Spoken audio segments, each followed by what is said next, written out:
In this video, I will be sharing the best ways of combining indicators and how to use them for your trading. But before we start, be sure to subscribe to our channel so that you don't miss on any of our new videos. With that being said, let's get into today's video. Indicators are technical tools that can be used to assist our assessment of the market conditions. In other words, indicators help us in identifying the market condition with ease. Some traders use indicators as a buy and sell signal, and that is perfectly fine. But I like to think of indicators as a gauge to measure different aspects of technical analysis. As traders learn more about indicators, they start combining different indicators to find a trading system. The problem is that their chart ends up looking something like this. Can you tell what is the problem with this chart? The problem is, all these indicators show the same thing. They are all very similar to each other. They all indicate overbought and oversold conditions. They use the same inputs. Their output will be the same. Therefore, we could use just one of these indicators to show us the same information. The other two indicators are just useless. Instead of these two indicators, we could use other types of indicators that would help us in identifying the whole market scenario. Combining the best possible indicators can give you an extra edge over the market and help you make better trade decisions. Now let's learn how to find the best combination of indicators. First of all, we need to understand different types of indicators. All indicators can be generally divided into three types. Number 1. Trend indicators. Number 2. Momentum indicators. And number 3. Volatility indicators. Let us begin with trend indicators.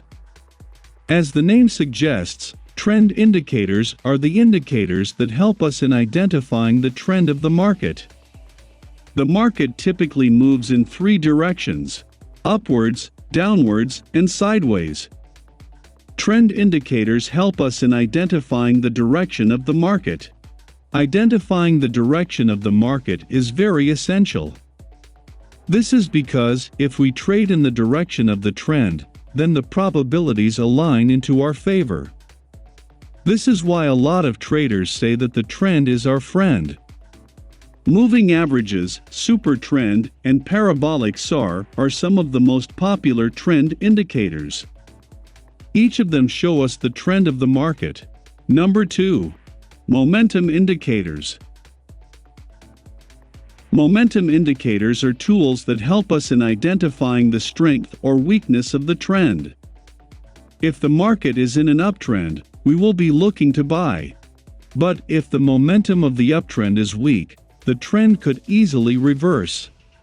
On the other hand, if the market is in an uptrend and the momentum is also rising, we can expect the trend to continue in the near future. We want the momentum and the trend to be in our favor. The RSI and stochastics are some of the most popular momentum indicators. They both show us overbought and oversold regions in the price. They can help us in identifying reversals. Number 3. Volatility indicators. The market generally moves from phases of high volatility to low volatility. This means that the price will sometimes face difficulty in moving in a certain direction. We see a choppy price action. Other times, the market will move with ease. We see parabolic moves. Volatility of the market gives us an indication if the price will move towards our target with ease or not. Ideally, we want to trade in high volatility markets, and we would like to avoid the low volatility periods. ADX, average true range, and Bollinger Bands are some of the most popular volatility indicators. Now that we have understood different types of indicators, it is finally the time to create the best combinations of indicators. If we think logically, the best way of combining indicators will be to take one indicator from each of the above-mentioned categories and try to depict the market conditions. For example, Let us take a 50-period moving average from the trend indicators. We will take the RSI from the momentum indicators. And finally, we will take the ATR from the volatility indicators. Once we plot these indicators, the chart will look something like this.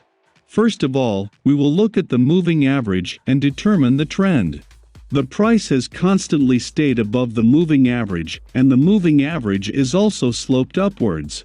We can conclude that the price is in an uptrend. The recent price actions indicate that there has been a small pullback in price. Currently, the price is near the moving average. We expect the price to find support at the moving average, and hence we are looking for a buying opportunity. If we look at the ATR, we can see that it is clearly rising. Therefore, it is a good sign as we can expect high volatility. So now, we want to look at the RSI to trigger our entry. On this candle we see that the RSI is clearly starting to move upwards. The momentum of the market is rising, and this is a very good place to buy.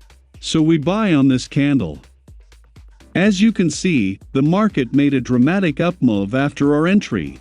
An important point to note here is it is not necessary to use an indicator from all the three categories. Even if you use one indicator from two categories, you will still end up getting a good view of the market. For instance, let's take a 50-period moving average from trend indicators. Let's take the stochastics from the momentum indicator. Here we see that the price is in an uptrend, because the price is trading above the moving average, and the moving average was sloped upwards. So we wait for the price to make a pullback. Here, the price pulled back to the moving average. So we wait for the stochastics to give us a bullish signal. The stochastics makes a bullish crossover here. So we can say that the momentum of the market has switched upwards. Hence, we expect the market to move up. So we buy here.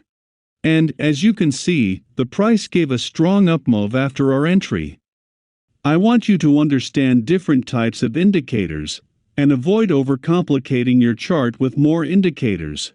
That brings us to the end of this video.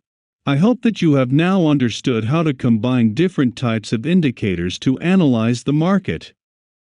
If you found this video useful, then be sure to like this video and subscribe to our channel, so that you don't miss on any of our new videos. See you soon.